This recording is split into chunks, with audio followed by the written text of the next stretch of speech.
This horror story is the story of Mr. Otto, shared with us from his own memory. It happened around the year 2004. Back then, Otto was a final-year university student trying to earn extra money. Like most young people, he wanted to explore, to experience something new, something exciting. That's how he ended up working part-time at a luxury entertainment complex right in the heart of the city. A place packed every night with karaoke booths, bars, neon lights, and pounding music that shook the floors. For Otto, this place felt like another world. Tips were generous, $10 to $20 a night, sometimes more. For a broke student, that was life-changing money. He felt energized, alive, and honestly, a little proud of himself.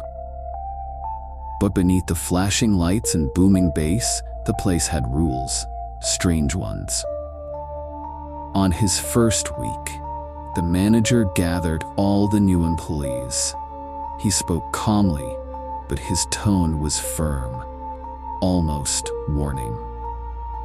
Rule number 1. No one is allowed to go to the 4th floor alone. If you absolutely must go, you need approval and at least 3 or 4 people with you. Rule number 2.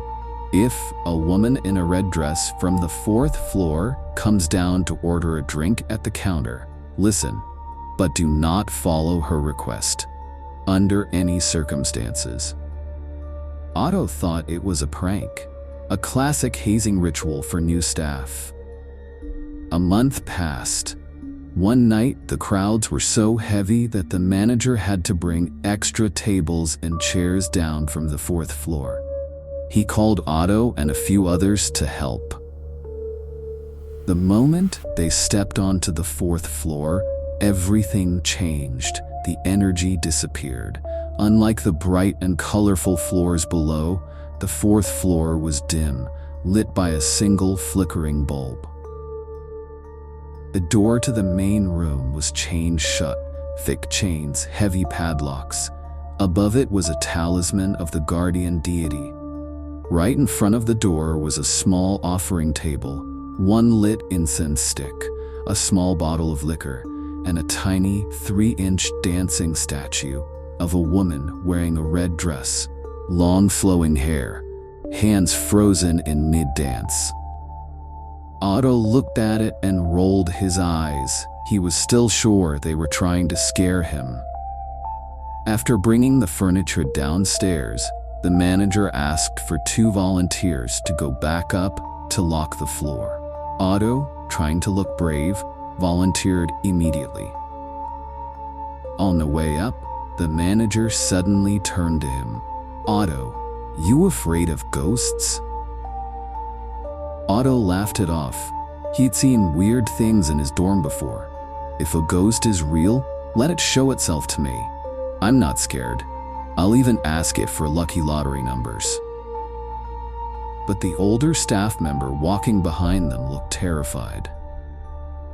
When they reached the top, the manager started locking the chained door. Otto stood beside the offering table. That's when he heard it. A soft He looked down. The tiny red-dressed statue was turning. Slowly, deliberately, turning to face him.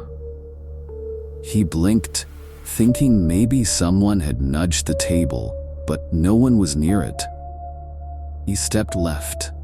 The statue's eyes seemed to follow. He stepped right. The same. Before Otto could say anything, the manager and the older staff member suddenly bolted down the stairs, sprinting like their lives depended on it. They didn't say a word. They didn't look back. They left Otto alone with the statue. Otto got angry. He thought they were messing with him. When he glanced toward the chain door, something else caught his eye. Inside the dark, supposedly sealed room, he could see colorful disco lights flickering. Impossible. Hours later at the counter, Otto saw the manager sitting pale as a sheet, hands trembling. He put a hand on Otto's shoulder and said quietly, "I'll explain later." 3 days passed before the manager called Otto in for a meeting, with the owner sitting beside him. What Otto saw wasn't a prank. The manager began telling the story of what really happened 3 years earlier. One night around 2 a.m., his assistant disappeared. All they found was a receipt at the counter. On it was written the name of the customer, Red Dress Woman, 4th floor. The kitchen staff said the assistant took the order up himself. The manager checked the CCTV. There it was, the assistant nodding, writing the order, talking to someone they couldn't see.